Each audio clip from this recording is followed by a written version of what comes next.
Dober dan vsem skupaj. Mogoče nekaj informacij, preden začnemo s predavanji. Poskušali bomo na nek način komunicirati. Dajte mi napisati stvari, ki želite. Na vsa vprašanja zagotovo ne bom mogel odgovoriti, zato ker imamo nek določen tematiko, ki jo želim povedati, bo pa vsekakor odprto precej tudi možnosti za pogovor. Mogoče ena izmed zelo pomembnih stvari, tisto, kar vi pišete meni, je popolnoma anonimno, tako da teh odgovorov nihče ne vidi oziroma niti ne ve se, kdo ta vprašanja piše, tako da ste lahko popolnoma odprti, sproščeni, stvari so pripravljene. Cilj je, da nekako poskušamo osvetliti problematiko, v kateri se nahajamo, in tudi načine, kako si lahko v tej situaciji pomagamo. Spodaj pod oblačkom desno imate 3 vprašalnike, ki jih lahko pravzaprav rešite že zdaj, prej, ali pa tudi potem na koncu. V sredini je mogoče škoda, ker boste spregledali sicer tekst pa stvari, o katerih se bomo pogovarjali. Vsekakor so pa to vprašalniki, ki jih lahko preizkusite, sami si izračunate 3 konkretne stvari, se pravi anksioznost, 2 vrste anksioznosti, potem osebnostna čvrstost in pa trenutno splošno počutje. Imate tudi okvirne norme, ki vam lahko pokažejo, kam pravzaprav pašete, koliko so težave vidne, a jih lahko pričakujete še več, in kako si pomagati. Vsega bo po malem danes na pretek. Dajmo komunicirati, dajte me bombardirati z vprašanji, tistega, kar je več, bomo poskušali odgovoriti. Osnovni cilj pa je, da se izobrazimo, spoznamo situacijo, v kateri smo, in poskušamo najti vsaj nekatere rešitve. Tako, približujemo se uri. Zamislili smo si predavanje na temo psihologija ljudi oziroma razumevanje vedenja ljudi v izolaciji, v osami. Pravzaprav smo vsi soočeni s tem in poskušali bomo predvsem interaktivno spoznati, kaj lahko kot posameznik in skupina naredimo. Moje ime je Matej Tušek, jaz sem psiholog na Fakulteti za šport. Sicer se pa zelo veliko ukvarjam z pomočjo vsem mogočim profilom ljudi v službi, na delovnem mestu, v ekstremnih situacijah, v stresnih situacijah, in nekaj izmed teh znanj bomo poskušali danes deliti tudi z vami. Če na začetku pogledamo današnjo situacijo. Tisto, kar na vsakem trenutku spremljamo, je izpostavljanje tega, da smo v izolaciji, da smo osamljeni. To ni čista izolacija, ni nekaj najbolj groznega, kar se nam je v življenju zgodilo, je pa zagotovo neka specifika, ki jo zagotovo nismo vajeni. Današnje predavanje bo nekako poskušalo se dotakniti vse tematike, ki jo imamo. Na eni strani, kaj je to izolacija in kaj je izolacija v kontekstu totalnih ustanov, kaj sploh so totalne ustanove. To so stvari, ki jih moramo razumeti, če hočemo vedeti, zakaj se tako počutimo, kot se. Potem seveda moramo spoznati še vse ostale dejavnike, ki na koncu vplivajo na to, kakšen bo na koncu naš izid. Prvič, postaviti moramo neko motivacijo za zmago nad situacijo. Že prvič je treba najprej definirati, kaj to sploh je zmaga. Da premagamo virus, da pridemo spet nazaj na isto situacijo, v kateri smo bili pred mesecem ali pa 2 mesecama, da postanemo enako gospodarsko uspešni, kot smo bili prej, ali da mogoče spoznamo neke stvari, na katere smo malo pozabili, pa nam je ta situacija spet odkrila pomen za življenje, da spoznamo, kako samopodoba, samozavest vpliva na ljudi v izolaciji, kaj se tam dogaja. Da razumemo, da je v izolaciji stresnost bistveno povečana. Če poskušamo to malo primerjati, je neka taka ekstremna izolacija samica. Vemo, kako se ljudje počutijo v samici. In izjemno pomembno, da znamo v stresu dobro reagirati, da znamo ta stres zmanjšati, da znamo odstranjevati in da razumemo, da so nekateri ljudje, ki v tej situaciji relativno zelo dobro funkcionirajo, mnogi pa bistveno drugače kot običajno. Dotaknili se bomo tudi komunikacije. Namreč kar naenkrat smo soočeni s tem, da se moramo pogovarjati, preživljati čas s svojimi bližnjimi, s katerimi smo se vsaj nekateri so se s svojimi bližnjimi precej oddaljili. Skozi vse mogoče aktivnosti so si osmislili življenje, dan, čas. Tako da je pravzaprav za komuniciranje s svojimi bližnjimi ostalo tega časa malo. Velikokrat so se izgovarjali, da ni časa, ampak dejansko je bil neštetokrat to tudi razlog, da jim ni bilo treba komunicirati, zdaj pa morajo. In zato nastaja polno vseh mogočih konfliktov, največ v družinski situaciji. Tukaj sem dobil vprašanje, kaj pomeni AS reakcija. To je antistresna reakcija, se pravi, kako se naučiti, da bomo stres znali zmanjšati. Potem ena zelo pomembna stvar, tukaj v tej situaciji smo absolutno kot narod, kot pravzaprav Evropa, kot cel svet bistveno bolj povezani, kot smo kadarkoli do zdaj bili. In vse tisto, kar vi naredite, nič ne pomeni, če se na drugi strani nekdo drug tega ne drži. Se pravi, tukaj smo kot tim. Najmanj, kar v tem trenutku kot Slovenija izolirani, kot narod. Vemo, kaj vse se dogaja v zadnjih letih, kako smo ljudje razdeljeni in seveda kar naenkrat je potreba po tem, da se moramo znati povezati, če se ne bomo znali povezati, bo seveda izrazito težko.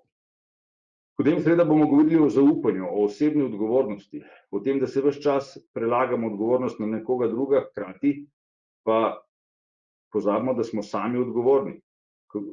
Kako se ljudje pogovarjajo, vsaj v prvih dnevih je bilo tako, da so se ljudje srečali v lokalu, pili kavo in hkrati na Facebook zalepili ostani doma. Kakšna je to osebna odgovornost? Včeraj sem gledal, kako italijanski župani norijo po televiziji, kako hodijo ženske po domovih in urejajo pričeske tistih gospe, ki so prej prišle v frizerju, zdaj pa ne smejo. Kakšna je to odgovornost? Kako si ljudje predstavljajo, da bomo premagali virus, vse, zaradi česar smo zdaj v izolaciji, če se seveda nekateri tega ne držijo. In seveda nekaj bomo rekli tudi o učinkovitem vodenju, ki je bistveno drugačno v situaciji stresni, kakršni smo zdaj. Čist nekaj malega o besedah, o dejavnikih, ki vplivajo na to, da smo lahko v tej nalogi uspešni. Še vedno sploh nismo natančno definirali, kaj je naša uspešnost, ampak recimo, da je premaganje situacije v tem trenutku, omejitev širjenja virusa, ta trenutek en ključen cilj za večino ljudi. Bomo videli kasneje, da ne za večino, ne za vse, ampak za večino pa zagotovo je. In tukaj so neke kompetence, ki jih mi imamo, pa seveda niso zadostne. Ne govorimo o naših osebnih kompetencah, govorimo o kompetencah vseh ljudi, ki sodelujejo pri teh nalogah. Pa vidimo, da nam nekatere kompetence manjkajo, vendar so to kompetence, ki so bistveno premehne za zajezitev cele situacije. Mi potrebujemo razumeti, kaj vse mi kot posamezniki, kot skupina in kot narod predstavljamo, kakšne so naše karakteristike, kakšne so socialne vloge v timu, kakšno vlogo odigrajo strokovnjaki, zdravniki recimo v tem trenutku, kakšni smo mi kot narod v Sloveniji, kakšna je naša samopodoba, a verjamemo, da to zmoremo, ali postajamo pasivni, pa smo zaradi tega depresivni, ker ne verjamemo, da lahko to nalogo konkretno dobro rešimo. Kako je z našim optimizmom, pesimizmom? Slovenci smo znani kot pesimisti. Bolj, ko si pesimist, manjša je motivacija. Kako sprejemamo vodenje? Namreč v stresnih situacijah se izrazito pozitivno pokažejo avtoritativni načini vodenja, se pravi tisti, kjer nekdo prevzame funkcijo odločanja, prevzame odgovornost. Zaradi tega se ljudje največkrat počutijo bistveno bolj sigurne, ker verjamejo, da nekdo uspe za njih poskrbeti. Po drugi strani je to v tem trenutku ravno tisti, proti kateremu ima največ Slovencev velike težave in to seveda ustvarja konfliktnost. Po eni strani si želimo vodje, ki bi nas nekam pripeljal, po drugi strani ga pa polovica Slovencev ne mara. In seveda zaradi konflikta vlog v tem primeru prihaja do velikih težav. Tudi na nivoju tega, kako se ljudje počutijo. Se pravi, če gremo naprej, nekako v hecu smo vsakič rekli, da če hočeš preveriti svojega partnerja, če se da z njim živeti, moraš iti za en teden na jadrnico z njim. Tukaj tole je nekako slovenski narod v tem trenutku. Nešteto jadrnic, ampak ne v Piranskem zalivu, ampak na odprtem morju, kjer so noter družine. Na začetku to zgleda zabavno, po enem tednu ali pa že po 4 dnevih, pravijo strokovnjaki, da je treba ljudi spustiti ven iz jadrnice, ker se drugače stepejo, skregajo, odvisno od njihove agresivnosti, kaj se zgodi. In seveda, mi smo na tej jadrnici zdaj že 9-10 dni, še malo pa bomo praktično 14 dni. Po 14 dnevih tisti, ki preživijo jadranje 14 dnevih brez konflikta, veljajo za ljudi, ki so izredno kompatibilni. Ampak bistveno lažje je razumeti, zakaj prihaja do vseh konfliktov, če razumemo pojem živeti na jadrnici. Seveda to jadranje niti ni v taki situaciji, kot ga vidite na tem slajdu, ampak je bolj na takšen način v viharju, kjer pravzaprav ne vemo, kaj nas čaka. Vsekakor ne vemo, če bomo čez en teden lahko stopili dol z te jadrnice. Ko vi pridete na jadrnico, ko nas začnejo nastajati konflikti, takrat nastane problem v tem, da mi vemo, da moramo še 3 dni, še 4 dni potrpeti, potem bo pa konec jadranja. Tukaj smo seveda na jadrnici sredi viharja, kjer ne vemo, kakšni so naši krmarji in hkrati ne vemo, kdaj bomo se stopili z te jadrnice. Ne vemo, a bomo sploh še kdaj lahko na isti način se stopili na celino, kot smo bili prej vajeni. Skratka, to vsekakor predstavlja eno precej veliko stresno situacijo. Zelo pomembna specifika tega je, da razumemo, kaj so totalne ustanove. Na nek način mi nismo samo na jadrnici, ampak smo tako, kot da bi bili v zaporu. Saj naši zidovi niso jeklene žice, naši zidovi niso neprepustni, mi lahko gremo na zrak, ampak generalno se počutimo, kot da smo zaprti. Vsi tisti, ki smo kadarkoli služili vojaško obveznost še v nekdanji državi, zelo dobro vemo, kako se počutiš v trenutku, ko moraš biti nekje in ne smeš ven in ti je omejena svoboda. In seveda služenje vojaškega roka niti slučajno ni bilo primerljivo služenju ali pa temu, da si v zaporu, pa vendar so bili občutki zelo podobni. In tako se pravzaprav poraja koncept totalnih ustanov. Zgodovina totalnih ustanov je vezana predvsem na srednji vek, kjer so nastajali najprej samostani, oziroma gradovi, mesta, otoki za tiste, ki so bili okuženi, recimo so bili otoki za govorce, so jih zapirali v prostore. Takrat nekako se prvič pojavile ustanove, kjer je obstajal nek vzorec kolektivnega življenja v zaprtem prostoru pod neko skrbniško oblastjo. Seveda te stvari niso bile vedno otoki za govorce, v gradovih, v mestih, ki so imeli tudi obzidje okrog, so seveda se ljudje s tem obvarovali, so se počutili bolj varne, ampak po drugi strani so imeli seveda nek zaprt prostor, kjer je obstajalo domač prostor zaprt in divji, ki je bil odprt. Seveda potem v nadaljevanju so z odpiranjem družbe, ko so se mesta širila, so šle te totalne ustanove na rob mest, to so bile bolnišnice, norišnice, zapori, samostani. Višek teh totalnih ustanov so dosegle totalne ustanove v drugi svetovni vojni v obliki koncentracijskih taborišč. Ampak ene vrste totalne ustanove je tudi danes služenje vojnega roka, je danes policija, je danes domi upokojencev, so danes v bistvu tiste skupine ali pa tiste inštitucije, kjer veljajo neka skupna pravila in kjer imamo neko skrbniško oblast. In če danes nekako preverimo, kaj so te značilnosti totalne ustanove, mi namreč danes živimo v situaciji, ki je zelo podobna totalnim ustanovam. Se pravi, obstaja obstoj nekega zidu, zaprt prostor, to se pravi omejitve svobode gibanja, prostora. Potem kolektivno življenje, ne živiš sam, živiš skupaj, kar pomeni, da se moraš podrediti tudi drugim. Se pravi, in če imamo stanovanje, ki je majhno, to predstavlja še dodatno težavo, ker se pravzaprav nimamo kam umakniti. Se pravi, omejitve prostora, omejitve neke ali pa podreditev individualne svobode nekim skupinskim pravilom. Obstaja vedno nek skrbnik, nekdo, ki vse to vodi, ki postavlja pravila in na nek način nam krši ta občutek individualne svobode. Seveda v običajnih situacijah ljudje vzamejo tako izkušnjo celo kot neke vrste možnost individualne rasti. Recimo mnogi psihologi ali pa kakšni drugi strokovnjaki grejo za en teden, se zaprejo v nek samostan ali pa za 14 dni, kjer recimo osnovno pravilo, da morajo samo moliti in da jejo zelo malo in samo v določenih časih, drugače pa cel dan meditirajo in molijo. In recimo ena taka izkušnja je, da moraš biti en teden popolnoma tiho, niti ene besede ne smeš reči. Seveda to si ljudje postavljajo zato, da poskušajo skozi neko tako izkušnjo spoznati neke značilnosti, kako sami reagirajo. Nekaj podobnega se dogaja s potjo Camino, vemo, v španska božja pot, kamor ljudje potujejo iz Španije, iz Portugalske po en mesec, po 1000 kilometrov, peš s kolesom in se na nek način soočajo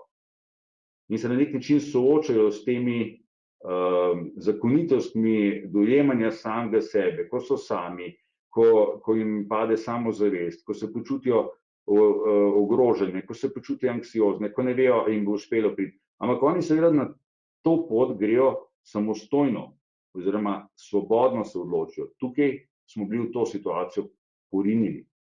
In tako kot v vseh teh totalnih ustanovah, seveda imamo bolj totalne ustanove tudi zato, ker se tam poskrbi za vse, od prehranjevanja do zadovoljevanja praktično vseh potreb, ampak bistvo tega je, da se te potrebe zadovoljujejo kolektivno.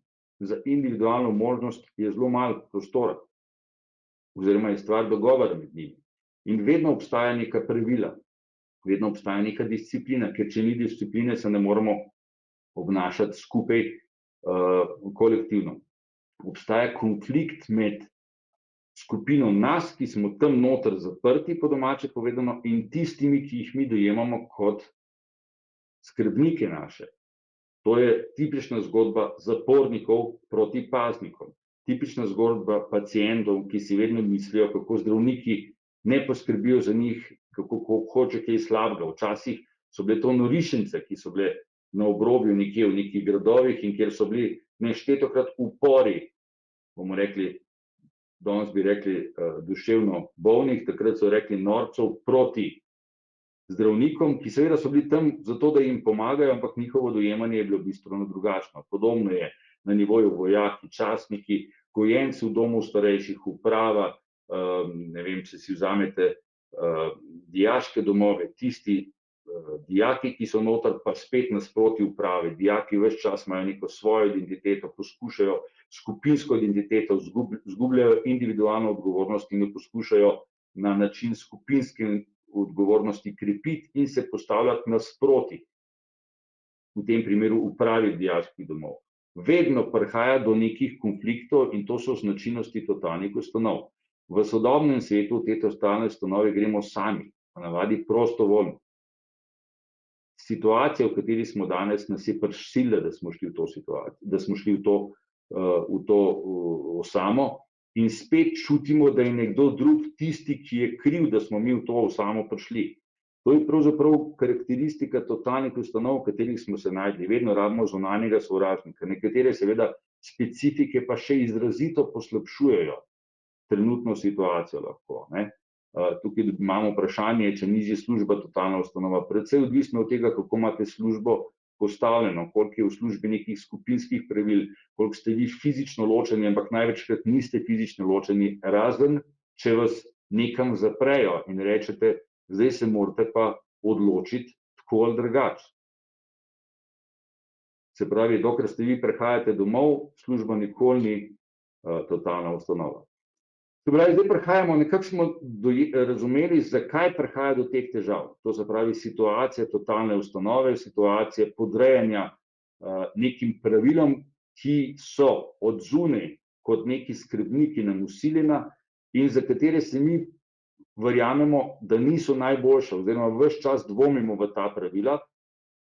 To ni karakteristika slovenske situacije, to je karakteristika totalnih ustanov. To je nekaj, po čemer se vsi, ki so v teh ustanovah, postavljajo nasproti drugi populaciji. Seveda je treba biti v tem kontekstu še toliko bolj previden, če to razumemo, da ne ustvarjamo dodatnih konfliktov. Spomnite se raziskav socialne psihologije Zimbarda, potem teh zapornikov, potem paznikov, kako so si prevzeli vloge, kako so držali skupaj zaporniki proti paznikom, čeprav so bili pravzaprav vsi prostovoljci v tem eksperimentu in kam se je razvil Das Experiment, je bil film, ki ste ga verjetno tudi na televiziji videli, kam se je ta eksperiment razvil, v kakšne ekscese, v kakšne neposlušnost, v kakšno izigravanje pravil in v kakšno krutost agresivnega vedenja direktno med ljudmi, ki so na začetku prostovoljno pristali, da grejo v ta eksperiment. Se pravi, prej smo rekli, na nek način je to neka totalna ustanova. Razumemo, zakaj se tako počutimo, ampak osnovna ideja je, kako zdaj priti do rezultata, da znamo popraviti stvari, da znamo preživeti ta čas. Prva stvar je, da si postavimo cilj, kaj pravzaprav želimo doseči. In že tukaj nastane prva težava. A sploh vemo, kakšni so naši cilji? Zdaj nekdo reče, da so naši cilji, da premagamo virus. Nekdo reče, da moramo biti v karanteni zato, da bomo čim manj ljudi okužili, da bojo bolnišnice sposobne pomagati tistim najbolj prizadetim. Ker seveda nimamo jasno postavljenega skupinskega cilja, ker nismo sprejeli avtoritete, ki bi to precej jasno povedala, oziroma ker smo avtoriteti, ki je to zelo jasno povedala, zmanjšali moč na račun diskreditacij, zaradi tega seveda postajajo vse mogoče ideje drugačne, ljudje iščejo odgovore, seveda ob tem, da nimajo nikakršnega ustreznega znanja. Seveda, če bi želeli čim manj težav narediti, bi absolutno rabili strokovne utemeljitve, ki so seveda podane s pomočjo strokovnih avtoritet, takih, ki jim težko kdorkoli očita nekredibilnost. Mi imamo take avtoritete, velikokrat so se oglasili v zadnjem času, nikoli direktno preko glavne televizije, se pravi kot izpostavitev avtoritete, ki točno pove, zakaj smo tukaj v tej situaciji. Nekaj infektologov, imunologov se je oglasilo, vendar ne na način, kako bi želeli, ali pa kako bi v bistvu brez kakršnega koli sence dvoma pokazali, kaj je naš ključni cilj. To bi absolutno morali narediti. Če to naredimo, potem bodo ljudje nehali iskati drugačne interpretacije in druge zgodbe, ki jih je seveda na spletu, kjer ni kontrole ali pa nadzora nad tem, kaj je kredibilno, kaj je strokovno pravilno, te kredibilnosti ni in potem ljudje seveda čisto brez razuma iščejo in delijo informacije, ki seveda mešajo glavo ljudem, da ne vejo, kaj je pravzaprav ključen cilj. In če ne vemo, kaj je ključen cilj, gre vsak pač na različne poti, namesto da bi šli vsi v pravo smer. Druga zelo pomembna stvar, ki onemogoča našo ključno konstruktivno vedenje, je ena značilnost, o kateri je leta 1966 prvič pisal ameriški psiholog Rotter, pravi, da imamo ljudje notranji ali zunanji lokus kontrole. Se pravi, kje iščemo vzroke za svoje vedenje ali pa kje iščemo vzroke za neke pojave, ali pri sebi ali pri drugih. Tisti, ki imajo zunanji lokus kontrole, vedno iščejo vzroke drugje. Tisti, ki imajo notranji lokus kontrole, razumejo, da so sami odgovorni za svoje vedenje in tudi za stvari, ki se dogajajo. In izjemno veliko ljudi ima zunanji lokus kontrole, ne notranji lokus kontrole. Ne razumejo, da so oni, ali pa mi kot država, ali pa mi kot narod, ali pa mi kot, ne vem, neka družbena skupina, podskupina, kakorkoli, odgovorni za to, kaj se z nami dogaja. Vedno iščejo vzroke drugje. Se pravi, imamo ključne krivce vedno. Za vse na svetu je kriva kdo? Dajte mi napisati, katera država je kriva za vse na svetu. Za vse slabe stvari. Da vidim odgovor. Kdo bo prvi napisal? ZDA, tako. Za vse je kriva ZDA.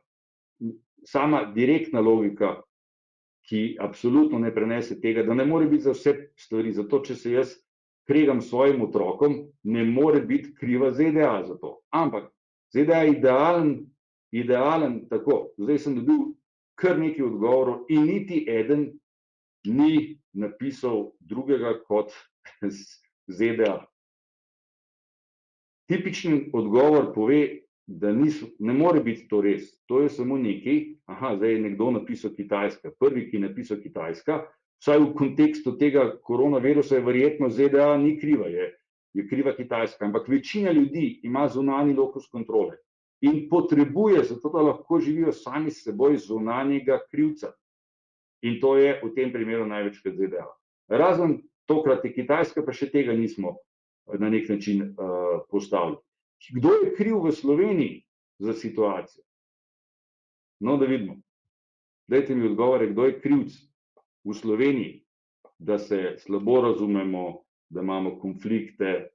Kdo je kriv? No, da slišimo. To so še, tako, vlada, Janez Janša, vlada, ne govorimo o slovenski situaciji, kdo je kriv. Za vse je kriva vlada, Janez Janša. Tako, mi imamo v Sloveniji tipične krivce, v večini primerov odgovor vedno Janez Janša, to je recimo 80% konkretnih, imamo še strice iz ozadja, za tiste nasprotne. To so naše prepričanja, ki nimajo nikakršne veze z realnostjo. To je zato, ker želimo iskati vzrok zunaj, v usodi, v Bogu, v božanstvih, v nekom drugim, zato da ni treba, begunci vidim, tudi so krivi, da ni treba sprejeti lastne odgovornosti. To so značilnosti reagiranja ljudi, še posebej v stresnih situacijah. Tisti najbolj uspešni ljudje, tudi v stresnih situacijah, vedno razumejo in se vprašajo, kaj lahko jaz naredim. Zato tudi večina ljudi v mnogih trenutkih iščejo teorije zarote. Takrat, ko se počutijo slabo, ko ne znajo razumeti, zakaj se neke stvari dogajajo, zakaj je begunska kriza, zakaj je to, zakaj je drugo, zakaj je tretjo, iščejo neke teorije zarote, s katerimi poskušajo ali pa so občutljivi na teorije zarote. Mi imamo nešteto ljudi, ki so duševni bolniki, ki imajo shizofrenijo. Na prvi pogled, dokler se z njimi pogovarjaš, sploh če nisi psiholog ali pa psihiater, sploh ne veš, da so duševno bolni. Mi verjamemo karkoli na spletu napisano, ne glede na to, ali je to res, ali je kredibilnost tega človeka velika, ne. Če potrjuje našo prepričanje teorijo zarote, to sprejmemo. In če vi danes gledate, kaj vse se dogaja po spletu, mi imamo vse mogoče teorije zarote. Od Amerike do Kitajske, do velikih koncernov, ki želijo pokupiti firme, ki bojo slabo funkcionirale, do Vatikana, do v Sloveniji ne vem koga, vse, ki je kriv za to, da mi živimo takšno življenje. Seveda vsaka jasna diskusija z argumenti vse te teorije zarote zavrne. Vendar je to značilnost ljudi. Zakaj govorim to? Zato, da bomo lažje razumeli, zakaj se to dogaja. In kadar želimo izboljšati svoje vedenje, moramo seveda se zavedati tega trenutka, se zavedati, da je lažje poiskati vzrok zunaj sebe in to seveda zmanjša potem tudi našo nepravilno funkcioniranje. Se pravi, če pridemo nazaj, želimo imeti osebno odgovornost. Če hočemo biti uspešni, želimo razumeti, da moramo mi biti tisti, sprejeti, se pravi interni, notranji lokus kontrole in začeti razmišljati, kaj mi lahko naredimo v kontekstu tega, da se bojo stvari začele spreminjati na boljše. Še ena stvar, ki je zelo pomembna, nam predvsej manjka vztrajnosti. V situaciji, kjer smo zdaj, je izjemno težko, zato ker ta izolacija ne traja samo en teden in zelo težko je reči, da bo to čez 5 dni ali pa čez en teden konc. Potrebujemo biti vztrajni. Jaz imam tukaj slikico 2 velikanov košarke, svetovne košarke. Na eni strani Michael Jordan, njegov citat ste velikokrat verjetno prebrali, spodaj je pa Dražen Petrović, košarkaš iz nekdanjega jugoslovanskega okolja z Hrvaške, ki je bil eden izmed, ali pa prvi Evropejec, ki je naredil veliko kariero v NBA ligi, še danes ima ne vem koliko rekordov, recimo eden izmed rekordov je, da je na področju nekdanje Jugoslavije dal največ košov na eni tekmi, in sicer 118 košov na eni tekmi v dresu Cibone, ljubljanski Olimpiji, žal smo mi pokasirali njegovo natančnost takrat. On je bil človek, ki je znal dati po 40-50 košov na vsaki tekmi, ampak on je od majhnega naprej treniral 1-2 uri več. Poskušal, ko so vsi šli domov, je še dodatno imel po 4-5 mladih fantov, ki so mu dodajali žoge, da je metal z razdalje in poskušal ta met izboljšati. Še takrat, ko je bil že velik zvezdnik evropske košarke v Realu, je imel zjutraj uro dodatnega meta na koš, popoldne uro dodatnega meta na koš, in vse to je na nek način pomagalo, da je prišel tja, kamor je prišel. Še posebej od predpostavki, da vemo, da so ga v mladosti klicali Kamenko. Se pravi, v bistvu so se delali norca z njega, ker je imel tako trd met na koš, da je bil pravzaprav slab, ampak on je s svojo vztrajnostjo dosegel to, da je danes eden izmed velikanov svetovne košarke, in če bi živel, če ne bi prezgodaj umrl v prometni nesreči, bi se verjetno o njemu govorilo ravno s tako velikimi besedami kot o Michaelu Jordanu. Ampak prav pomanjkanje vztrajnosti je tisto, kamor smo se razvili zaradi tega, ker so naši otroci ali pa ker smo mi razvajeni. Ker ni potrebno vztrajati, da dosežeš. Stvari so bistveno prej dosegljive, razen seveda tistih velikih, in ker se zadovoljimo z manjšimi stvarmi, ni treba biti tako vztrajen. Danes smo pa v situaciji, kjer bo potrebno biti vztrajen. Tudi ko se bo krivulja začela obračati v pravo smer, se pravi navzdol, bo treba še vedno se držati nekih navodil, še vedno biti previden. To je edina stvar. In kako smo vztrajni, kako ne znamo odlagati nekih zadovoljitev, kako dojemamo to, da moramo biti 14 dni doma. Na nek način so nas obsodili, da moramo 14 dni ali pa 3 tedne ali pa 1 mesec preživeti svojo družino s svojimi, ki ne bi jih imeli najbolj radi. In se nam zdi to zapor in največja kazen, kar smo jih v življenju doživeli. A ni to neka stvar, s katero se moramo vprašati, ali je naša pot v življenju prava, če se počutimo v zaporu zato, ker imamo končno čas, da ure in ure preživimo s svojimi bližnjimi. Potem je pa res nekaj narobe z našimi odnosi. Še ena stvar, ki je zelo pomembna, v vzpostavljanju motivacije smo ljudje različni. Imamo tako imenovano push pa pull motivacijo. Pull motivacija je tisto, kar nas vleče. Vsi si želimo, da premagamo virus, da začnemo spet normalno živeti. In ta motivacija je zelo velika, ampak ta osel, če si predstavljamo, smo mi, zato da ga bomo premaknili, rabimo tudi eno push motivacijo. Se pravi, nekoga, ki nas takrat, ko naša notranja motivacija zgine, pomaga, opomni, da gremo vseeno v pravo smer. Se pravi, rabimo pravila. Rabimo ne samo pravila, rabimo tudi kazni. Rabimo v bistvu ukrepe, ki nas silijo v to, česar mi sami ne bi uspeli narediti, ker nimamo dovolj notranje motivacije. Samo za eno in drugo močjo bomo šli v pravo smer, sicer obstanemo. In potrebujemo ukrepe, in potrebujemo, da nas nekdo opozarja, da nas gnjavi, da nas tudi kaznuje, da nam spremeni ali pa da nas navadi spreminjati svoje vedenje v prave navade, v tiste, ki nam pomagajo, da se bomo lažje skrbeli ali pa lažje izognili okužbi. Tega seveda ne moramo narediti sami. Rabimo sistem, in ta sistem danes predstavlja seveda država s svojimi ukrepi. Ena stvar, ki je zelo pomembna. Ljudje si narobe predstavljajo, jaz sem se maksimalno potrudil, jaz sem se 100% potrudil, res, nisem hodil v službo, vse ostalo sem pa delal podobno kot prej. Razen da ne v skupinah po 30, ampak sam po 2, po 3 ali pa po 5. To seveda ni, da smo se 100% potrudili. Na tak način ne moremo zmagati. Še ena zelo pomembna stvar. V teh situacijah je zelo pomembno, kako mi reagiramo v stresu. Reagiranje v stresu je v zadnjem času, ali pa vsaj v teh situacijah, nekaj, v čemer so seveda nekateri ljudje zelo uspešni, nekateri imajo pa bistveno večje težave. Ne znajo se umoriti, napetost nastaja, to bomo videli v nadaljevanju. In zelo pomembno je, da se naučimo zmanjševati napetost skozi različne aktivnosti, skozi različne tehnike.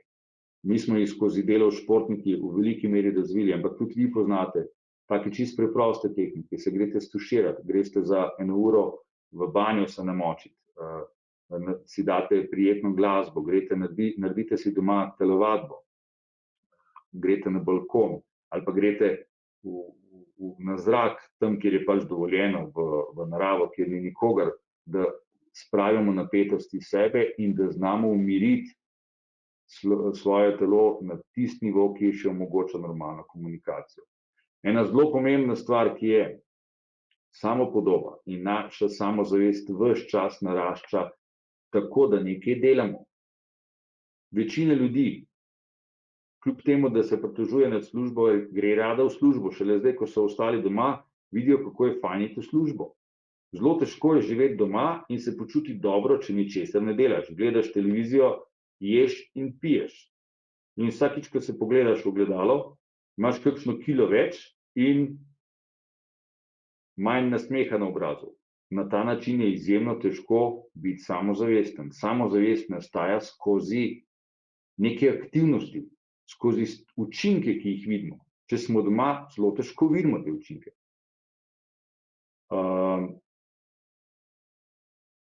Če hočemo biti zmagovalci, moramo seveda iz teh majhnih muckov razviti leve. Slovenci smo pa izrazito navajeni, da smo kalimero, da se ves čas pritožujemo. Kako je to težko, kako je drugo težko, kako je težko delati doma, pa imeti še otroke zraven. Še posebej, če vas ne ubogajo. Tudi o tem bomo spregovorili. Skratka, če hočemo biti samozavestni, če hočemo razvijati samopodobo, moramo začeti delati stvari, koristne stvari, take, ki nam bodo dali občutek vrednosti, da se bomo počutili podobno, kot smo se počutili prej. Če bomo samo ležali, mimogrede, ne bomo se obrili, ne bomo se lepo oblekli, ne bomo imeli nekega rituala, ki nam vsak dan daje občutek, da je naše telo osmisleno, potem seveda ne moramo razviti samozavesti.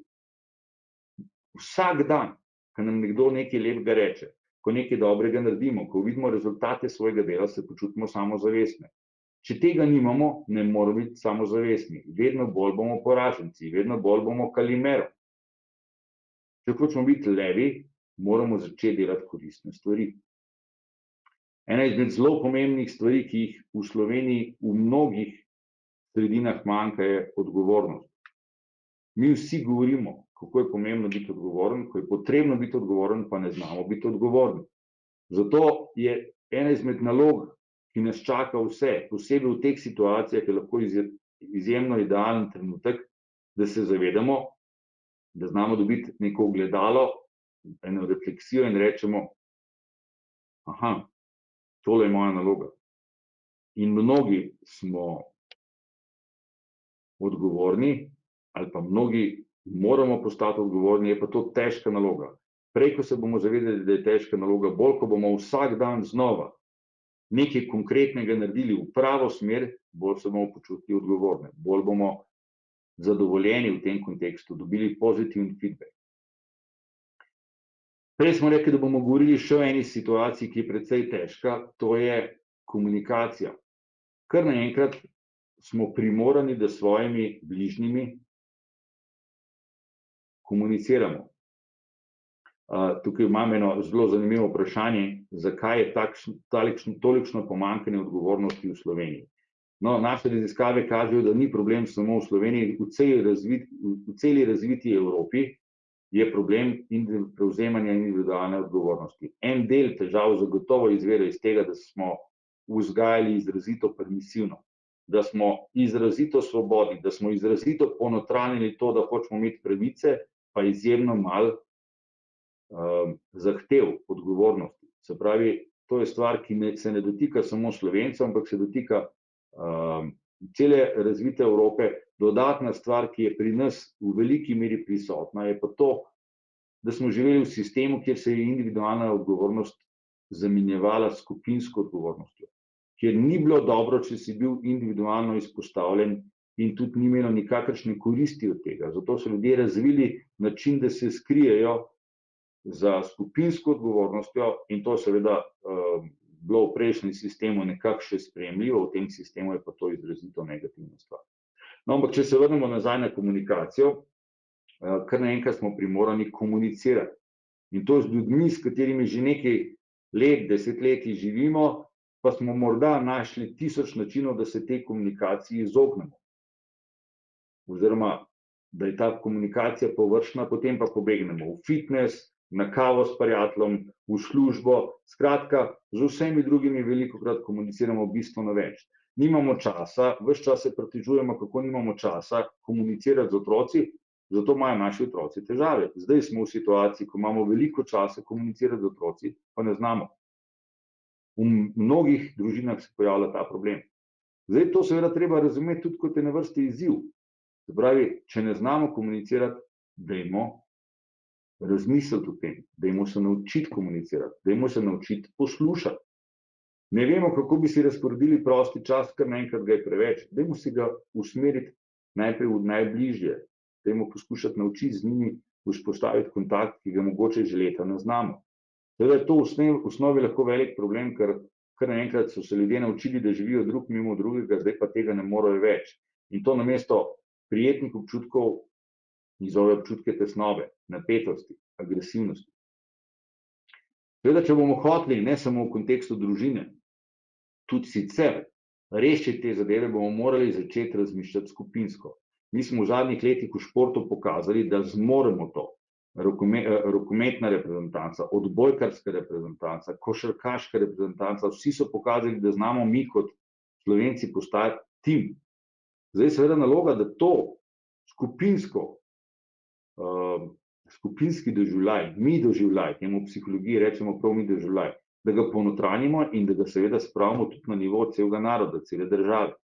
Da znamo premagati vse konflikte, ki so med seboj. Mislite, da se te košarkaši med seboj ne razlikujejo, da vsi enake hrano jejo, da so vsem všeč enake stvari pri ljudeh. To so skupek čist različnih ljudi, ki rabijo seveda dobrega vodjo, da zna z njimi ustvariti uspeh. In mi moramo, seveda jaz vidim te komentarje, ki jih vi dajete, ne moram pa čisto vseh komentarjev odgovoriti, ker je tega zelo veliko, to vam dajem kot povratni feedback, kako je s temi komentarji. Bomo tudi govorili še o tem, kaj lahko naredimo. Skratka, mi bi morali postaviti, razumeti, da rabimo kot narod, kot država delovati skupaj, če imamo skupen cilj, premagati virus in čim prej spraviti situacijo nazaj. To seveda v osnovi pomeni, da ta prvi, ki so tukaj odgovorni, so vodje. Če so vodje v tem trenutku naši poslanci, vlada, politiki, potem absolutno apeliramo na ljudi, da se začnejo med seboj spoštljivo pogovarjati in sodelovati. Da na eni strani razumemo, da rabimo najboljše ljudi.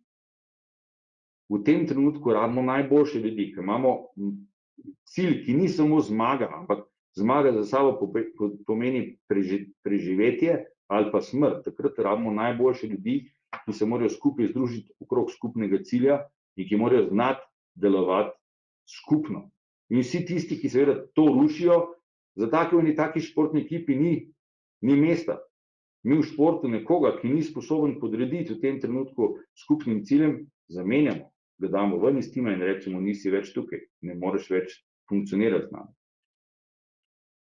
Naslednja pomembna stvar. A mislite, da ne potrebujejo ljudje vodenja ali pa da je to vodenje lahko slučajno? Mi rabimo v posebej stresnih situacijah vedno nekoga, ki je sposoben pravilno odreagirati. Ko se je potrebno na hitrico odločiti, ne moremo diskutirati o tem. Potrebujemo nekoga, ki zmore, ki zna, ki je sposoben to narediti. Neštetokrat, če apeliramo na situacijo športa, tukaj te vodje so vedno ljudje, ki imajo neke sposobnosti, če druga ne, da v stresni situaciji izrazito hladnokrvno in umirjeno reagirajo. V športni situaciji so bili vedno največji vodje tisti, ki so znali v ključnih trenutkih prevzeti odgovornost in narediti tudi kakšno stvar, ki jo sicer v neki drugi situaciji ne bi, ampak da pravzaprav znajo umirjeno, sproščeno reagirati. Znajo poiskati ključne ljudi, zaposliti ključne ljudi. Se pravi, vodja v skupinah vedno mora biti nekdo, ki lahko deluje kot vzornik. In seveda, če uspemo na tak način postaviti nek tim, bo ta tim dobro deloval. Zdaj, če gremo pogledat, kakšne so konkretne težave ta trenutek posamezne oziroma socialne izolacije. Najprej, da sploh razumemo, kaj je to socialna izolacija. Na nek način, vidite, to se nanaša na izogibanje, pomanjkanje stikov z drugimi ljudmi, ne s tisto ključno majhno skupino, kakršna je družina, in zapiranje v svoj svet. Zanjo je značilna odtujenost, pomanjkanje intimnih stikov, nezapoljivost do drugih in samozadostnost. To je seveda takrat, kadar se ljudje sami spravijo v socialno situacijo. Zdaj smo bili porinjeni v to situacijo, ampak seveda mi se na tak način počutimo. To je realnost. Če hočemo dobro funkcionirati, moramo razumeti to realnost, da bomo lahko poiskali rešitve. Tudi ljudje v domu upokojencev se na nek način počutijo izolirane. Med seboj poskušajo dobro funkcionirati, ampak okrog njih so zidovi. Čeprav je to neka inštitucija, ki skrbi za to vrstne ljudi, se oni še vedno počutijo izolirane. Imajo željo seveda po komuniciranju z drugimi. Druga ključna stvar, ki se dogaja pri nas, je pomanjkanje gibanja. Pomanjkanje gibanja. Mi imamo v naših programih 6000 korakov dnevno kot najnižji cilj, ki si ga postavimo, zato da bi se vsaj minimalno gibali. Danes se ljudje gibajo cirka 2000 korakov maksimalno naredijo tekom dneva. To seveda vpliva na kvaliteto življenja. To izključno vpliva na to, kako mi funkcioniramo. In če bomo pomanjkanje gibanja nadaljevali, bomo izjemno težko kvalitetno prišli iz tega časa. Se pravi, nujno je potrebno spremeniti navade, ki bojo omogočale, da bo gibanje prisotno. Seveda zunaj težko oziroma samo v dovoljenih oblikah, navznoter pa pač poskušamo najti načine, ali je to tek po stopnicah, ali je to skupinska telovadba, ali so to vaje, ki jih delamo preko televizije, preko različnih spletnih portalov. Skratka, izjemno veliko, tudi moji nekdanji študenti omogočajo vaj po vseh mogočih medijih, da bi pomagali ljudem, da se naučijo poskrbeti za gibanje. Gibanje je tudi osnova tega, da lahko v stresu dobro reagiramo. Če imamo dovolj sprostilnih tehnik, potem bomo lahko, oziroma dovolj energije, se bomo lahko soočali s stresom. Pozabil sem povedati, da imate na desni strani pod oblačkom 3 vprašalnike, kjer se lahko stestirate. Se pravi, en je vprašalnik, 2 vprašalnika anksioznosti, ki merita kognitivno, miselno anksioznost, dvome, ki se porajajo, in pa somatska anksioznost, kako to čutimo na telesu. Pa potem vprašalnik čvrstosti, osebnostni čvrstosti, ki kaže, koliko mi zmoremo tega stresa prenašati, koliko hitro počnemo. In pa na drugi strani še vprašalnik splošnega počutja. Hkrati imamo tudi norme, sami se lahko zračunate, da vidite, koliko ste rizični oziroma kaj morate narediti. Tudi če ne zdaj, bojo na koncu ostali te vprašalniki gor, pa se jih lahko na nek način spoznate z njimi. Skratka, zagotoviti gibanje. Druga stvar, pomanjkanje komuniciranja. Mi imamo danes sodobne kanale komuniciranja preko različnih medijev, kar pa seveda ni isto. Očesni kontakt je ena stvar, ki ga nimamo. Dotik je seveda druga stvar, ki je izrazito pomembna. Tukaj je nemogoče doživeti vso kombinacijo ali pa vso komuniciranje samo skozi verbalno komunikacijo. Največ komunikacije v človekovem življenju je neverbalna in večina neverbalne komunikacije danes odpade, vsaj zunaj družine. In to je naslednja zelo huda stresna situacija. Naraščanje napetosti med ljudmi. Zaradi vseh teh situacij napetost med ljudmi narašča. Bomo videli v nadaljevanju, tukaj je še dodaten strah, ki je prisoten. Na vsakem koraku vidite pozive ljudi. Zelo pomembno je, da se zavedamo, da to izvira iz narave situacije, v kateri živimo. To ne izvira zaradi tega, ker bi nekdo od zunaj to ustvaril. To izvira iz narave situacije. Ljudje, ki so želeli ali pa ki v bistvu imajo problem z zunanjim lokusom kontrole, največkrat ves čas v iskanju odgovorov, kdo je kriv, ker niso sposobni sprejeti svoje krivde, ves čas iščejo zunaj in iščejo ustrezne, primerne posameznike, ki lahko prevzamejo to krivdo. Saj tudi, ko smo imeli, recimo, kdo je kriv za doping v Sovjetski zvezi oziroma v Rusiji v zadnjem času, smo našli vse mogoče inštrumente ali pa vse mogoče ljudi po svetu, ki so iskali krivce, zakaj je doping tak, zakaj je doping drugačen. Redko kdaj so se ljudje vprašali, koliko so oni prisotni za to, ali pa koliko so oni krivi, odgovorni za to, da se neke stvari dogajajo, koliko so trenerji krivi, ker to sprejemajo, ker to dovoljujejo. Skratka, naraščanje napetosti med ljudmi je nekaj, kar je sestavni del situacije, v kateri smo danes.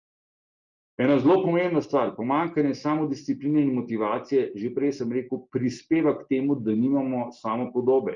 Če nimamo samopodobe, izjemno težko funkcioniramo motivirano. In manj, ko skrbimo za sebe, bolj, ko je naše življenje tako, kot ga vidite na sliki, in manj, seveda, včasih smo pospravili vsaj takrat, ko je nekdo prišel na obisk. Zdaj, če nobenega ni na obisk, pač ne pospravljamo, ne čistimo, se ne obrijemo, se ne uredimo. In če smo taki, kot smo, se izjemno težko potem cenimo. Samopodoba konstantno pade. Zelo jasna je povezava med motivacijo in samopodobo. Motivacija je samozavest, samopodoba krat cilji. Najprej brez ciljev in po drugi strani brez samopodobe, rezultat je seveda nizka motivacija. Zmeraj bolj postajamo apatični, anksiozni in lahko tudi depresivni.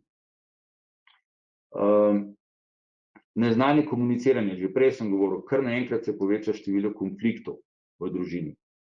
In seveda tudi tega, da ne znamo dobro komunicirati. Če vse skupaj povežemo še s strahom pred nepoznanim, namreč grožnja, ki jo imamo, je še toliko bolj rizična, ker je abstraktna, ker jo ne vidimo. Vidimo, koliko takih bizarnih vedenj vidiš pri ljudeh, ki ne poznajo situacije in vse mogoče stvari delajo, da bi se zaščitili pred nečem, česar sploh ne razumejo, ne poznajo. Seveda to je posledica ali pa posledica tega neznanja je seveda močen strah. Tudi to, kar se dogaja že ponekod po svetu, pri nas še ne, da postajajo ljudje izrazito nestrpni do okuženih, da kaznujejo okužene. Nekoč so jih zaprli, gobavce so zaprli na otok, so se jih poskušali rešiti, so jih poskušali ubiti, odstraniti. Skratka, vse mogoče stvari se dogajajo, kadar je strah pred nepoznanim. Tokrat je to nepoznano še očem nevidno, kar je še dodaten problem pri razumevanju vse skupaj. In posledica tega je seveda anksioznost, naraščanje napetosti in ter mnogih tudi panični napadi. Mi se jih moramo znati naučiti ublažiti. Pravzaprav, ko pride do paničnega napada, je že prepozno. Mi moramo znati napetost zmanjšati že prej. V ta namen si pomagamo največkrat ali z nekimi relaksacijskimi aktivnostmi ali pa z relaksacijskimi tehnikami. Prostorska stiska, to, kar vidite, je sicer prijetno, v resnici pa ni tako. Kjerkoli živi na majhnem prostoru veliko ljudi, tam nastane izrazito veliko agresivnih vedenj, izrazito veliko konfliktov. Ljudje, ki imajo hiše, ki so na robu narave, kjer lahko grejo na sprehod, se bistveno bolje počutijo kot tisti, ki živijo v majhnih stanovanjih.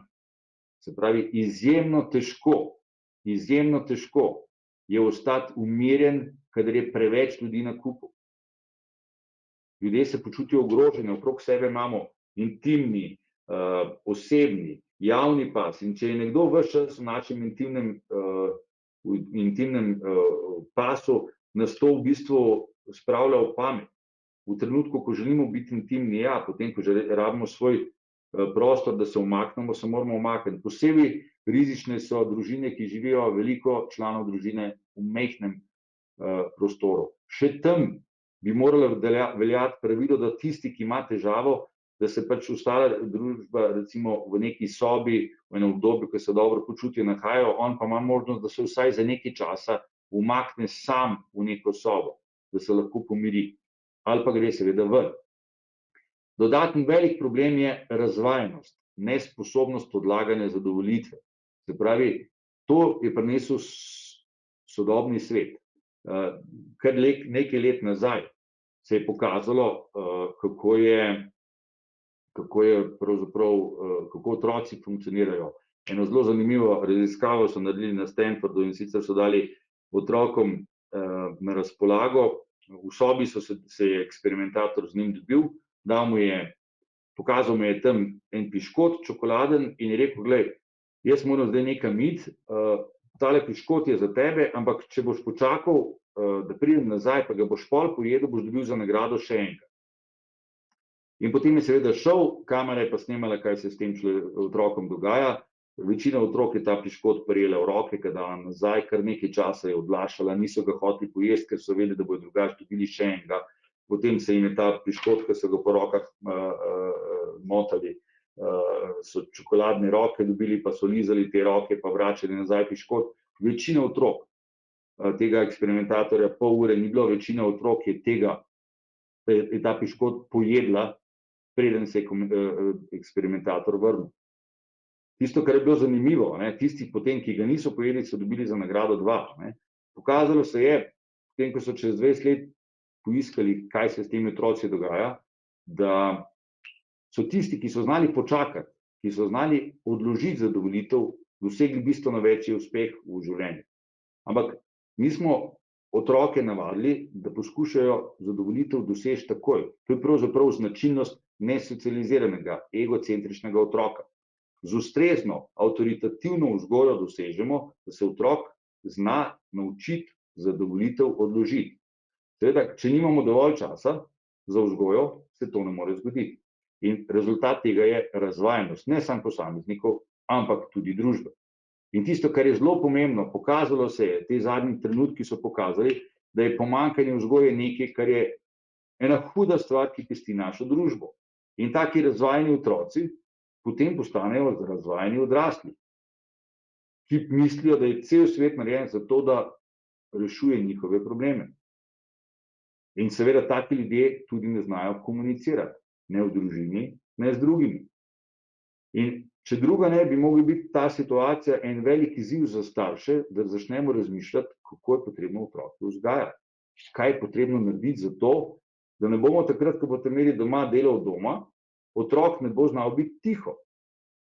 Tega preproste naloge mi danes, majhnih otrok, nismo naučili. Da če jim rečeš, da mora biti tiho, da imaš delo, da se ne igrajo, da so se sposobni takrat igrati. Ponavadi, zakaj pride do tega? Zato, ker 10-krat zagrozimo, kaj bomo naredili, če se ne bojo držali pravil, pa potem tega nikoli ne naredimo. In otrok se nauči, da pač lahko dela, kar hoče, ker nikoli ni kazni. Vzgoja brez nagrade in kazni ni mogoča. Ni mogoča vzgoje izključno samo z nagrado. Absolutno je potrebno imeti tudi kazen. In seveda, na koncu vsega skupaj je seveda bistveno ali pa zelo pomembno razumeti, da je ena izmed ključnih nalog tudi, kako bomo mi zdaj kombinirali po eni strani delo doma, v službi smo bili v miru, zdaj imamo pa doma še otroke, zdaj pa imamo doma še domača opravila in rezultat tega je na koncu, da se večina ljudi, ki dela, na koncu meša. Da je to stres, ki bistveno presega tisti stres, ki so ga prej imeli. Otroke so poslali v vrtec, naj se drugi ukvarjajo z njimi, popoldne so jih poslali na športne aktivnosti, naj se trenerji ukvarjajo z njimi, zvečer so jih spravili spat in so imeli mir. Zdaj pa kar naenkrat starš soočen s tem, da mora za svojega otroka cel dan poskrbeti.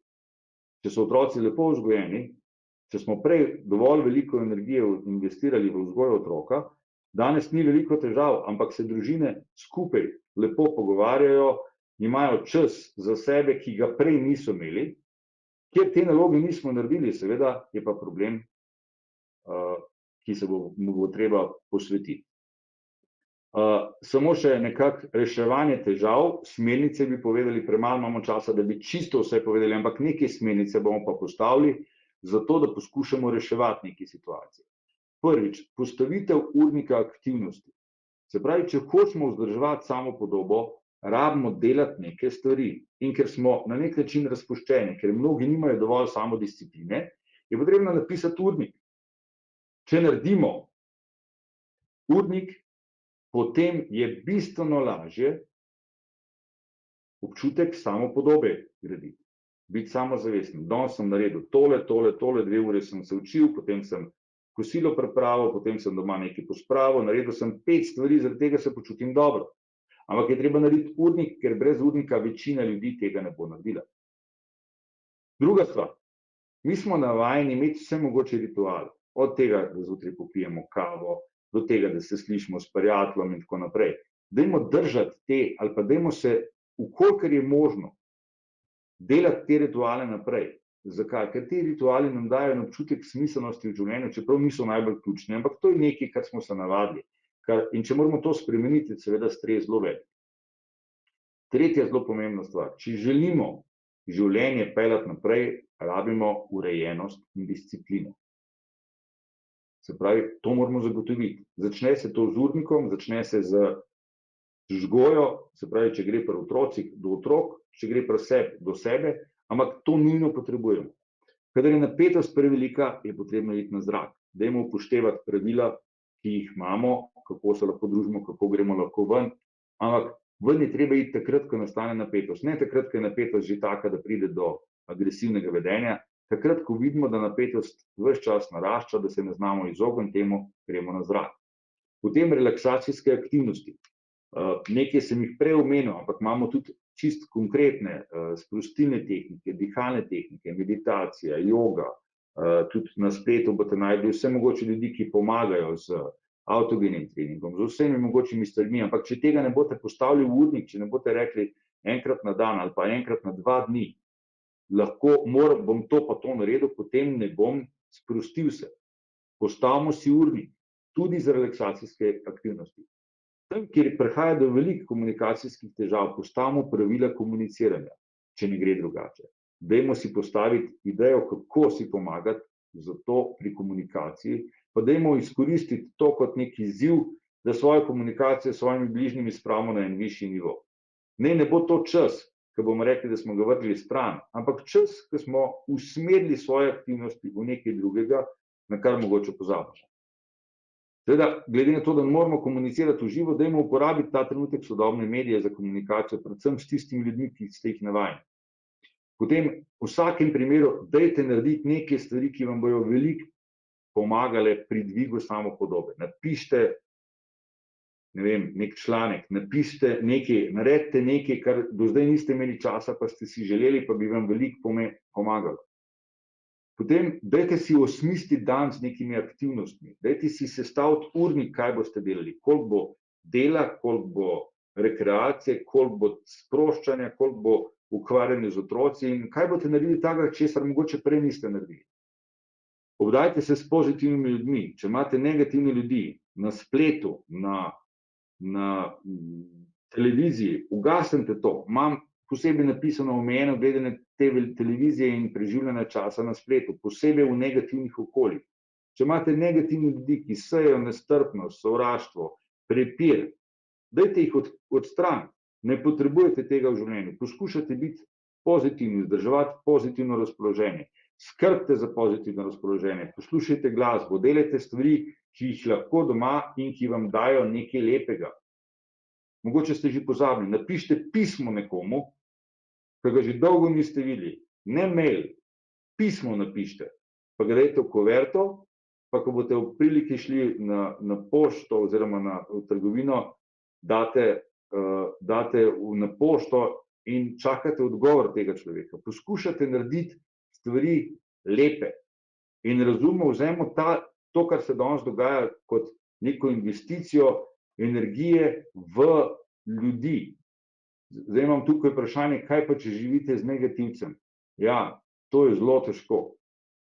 Poskušajte pozitivno energijo dobiti v komunikaciji z drugimi ljudmi, ki so pozitivni, se pravi po telefonu, po nekih spletnih medijih. Dajte poiskati ljudi, s katerimi se ne boste pogovarjali o tem vašem negativcu, ki vam ves čas zmanjšuje kvaliteto življenja, ampak se s temi drugimi ljudmi pozitivni pogovarjate o času po koncu korone. Se pravi o ljudeh, ki bojo, ali pa o dogodkih, ki jih boste naredili. Dajte sanjati, dajte sanjariti, kam boste šli potem, kaj boste lepega naredili. Kaj vam bo, seveda, če lahko negativce izselite, super, ampak to bo malo težje, po mojem. Se pravi, poskušajte poskrbeti tudi za humor. To je tisto, kar bo na koncu začinilo naše življenje. Rezultat te osame bo na eni strani bistveno boljša komunikacija v mnogih družinah, verjetno na drugi strani pa tudi kakšni hudi verbalni konflikti ali pa še drugačni konflikti. Mi moramo seveda te konflikte zmanjšati.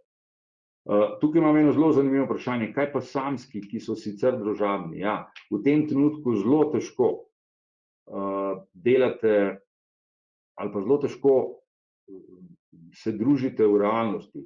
Naj pač poskušajo poiskati načine komuniciranja z drugimi ljudmi preko spletnih medijev, preko telefona. Ta trenutek je telefon lahko izrazito pozitiven, se pravi nekaj, kar vam absolutno pomaga. Dajte poskrbeti za to, da ne boste samo čakali, da od zunaj pride rešitev, ampak da začnete celo situacijo dojemati kot pozitivno. Mogoče za zaključek, tisti ste me prej spraševali, kako si pomagati, da se naučimo sprostiti. Za zaključek bomo naredili eno čist kratko 7-minutno vajo sproščanja. Se pravi, ko nam nič druga več ne pomaga, se je potrebno sprostiti, se je potrebno izklopiti, se je potrebno naučiti zmeditirati. Na tak način, zdaj bomo pokazali eno kratko vajo, s katero se lahko vsak od vas umiri, seveda je treba to narediti, preden pride do vrelišča, ko konfliktov ali pa ko konflikt še lahko preprečimo, kadarkoli boste čutili, da je napetost prevelika, da je anksioznost prevelika, dajte se umakniti nekam na nek kavč, na nek fotelj, usedite se, zaprite oči, tudi zdaj jih dajte, pa bomo naredili eno preprosto, prijetno sprostilno tehniko. Zapreš oči, skoncentriraš se na roke. Zdaj čutiš, kako prsti na rokah postajajo sproščeni in težki. Čutiš, kako izgine napetost v spodnjem delu rok, ko se počasi sprošča v zgornji del rok. Cele roke postajajo sproščene in težke. Ti pa se zelo prijetno počutiš. Potem se skoncentriraš na ramena, ramena se sproščajo. Čutiš, kako se sproščajo prsi, kako izgine napetost v trebuhu. Cel zgornji del telesa postaja sproščen in težek. Ti pa se zelo prijetno počutiš. Potem se skoncentriraš na noge, čutiš, kako izgine napetost v spodnjem delu nog, ko se počasi sprošča zgornji del nog. Cele noge so sproščene in težke. Ti pa se zelo prijetno počutiš. Dihaš mirno in enakomerno. Potem se skoncentriraš na vrat, vrat se počasi sprošča, brada se sprošča, lica se sproščajo. Čutiš, kako izgine napetost okrog oči. In nazadnje se sprošča čelo. Cel obraz je sproščen, glava pa je težka. Ti pa se zelo prijetno počutiš. Dihaš mirno in enakomerno. Zdaj bomo poskušali še enkrat pripeljati toploto v telo, na zapestju, na komolcih je toplota, v rokah nastaja toplota, roke postajajo tople, mravljinčaste, sproščene in težke. Zdaj čutite, da so roke rahle zaspale. Potem je zaspal tudi trup. V trebuhu čutiš, kako toplota kroži in pobira vsakršno napetost iz telesa. Roke so tople, trup je topel. Potem čutiš tudi, kako noge postajajo tople, mravljinčaste. Celo telo je toplo, mravljinčasto. To se zelo prijetno počuti. Dihaš mirno in enakomerno. Zelo prijetno se počuti. Tako, da samo počasi pogrezni vrate v spanek. Ko bom preštel do 10, boš rahlo zaspal. Oziroma zaspala. To bo zelo prijetno občutek. 1. Včasih se pogrezaš v spanek. 2. Zdaj se pogrezaš. 3. 4. Imaš občutek, da se cela soba počasi vrti v smeri urnega kazalca. 5. Ko bom preštel do 10, boš zaspal. 6. Še se pogrezal. 7. 8. 9. 10. Ki se je cela soba zavrtela, ti pa si zaspala. Celo telo je popolnoma sproščeno in težko. Zelo prijetno se počutiš. Celo telo je sproščeno, težko, toplo in mravljinčasto. Zelo prijetno se počutiš. V tem trenutku čutiš, da si sposoben odklopiti vse negativne misli. V misli greš v nek dogodek v preteklosti, nekaj zelo prijetnega, kar se ti je zgodilo. Poskušaj si predstavljati, da si tam, da podoživljaš to situacijo. Lepo ti je, umirjen, umirjena si, prijetno se počutiš in popolnoma sproščena postajaš. Sproščen postajaš. Zelo prijetno se počutiš. Popolnoma sproščen. Tako uživaš v tej situaciji, poskušaš iskati energijo iz te lepe situacije in se trdno odločiš, da ko bojo vse stvari za nami, spet ustvariš tako situacijo, spet je bilo lepo.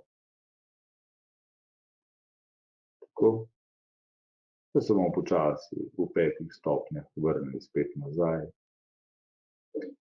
Mirni smo, sproščeni, dobro se počutimo.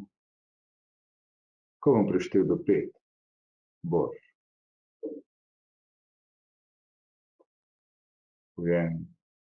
spojena, mirna in sproščena.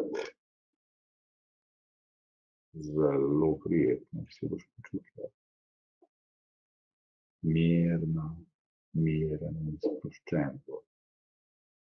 1. Včasih se prebujaš. 2. Še se prebujaš. 3, 4. Zdaj si zbujen. Zdaj si zbujen, počasi odpreš oči. Zdaj si zbujena. Počasi odpreš oči. Zelo prijetno se počutiš. Popolnoma sproščen. Popolnoma sproščen. Tako, počasi odprete oči. Na tej točki zaključujemo predavanje danes. Še vedno imate 3 vprašalnike, ki si jih lahko posnamete, preverite, preizkusite, koliko ste rizični. Dajte vzeti situacijo, ki je pred nami, kot investicijo v to, da naredite nekaj, kar bi morda že davno morali, pa ste malo pozabili. In vzemimo te stvari kot izziv, kot nekaj, kar nam lahko pomaga, da se spet združimo, da postanemo bolj človeški, da znamo opaziti ljudi, ki jih prej mogoče nismo, in da razumemo, da materialni svet ni edini svet, ki nam bo polepšal življenje, ampak da obstajajo tudi drugi svetovi, ki smo jih mogoče malo pozabili. Najlepša hvala za pozornost in v želji, da nam ta čas čim prej in čim bolj zdravo mine. Lep večer želim.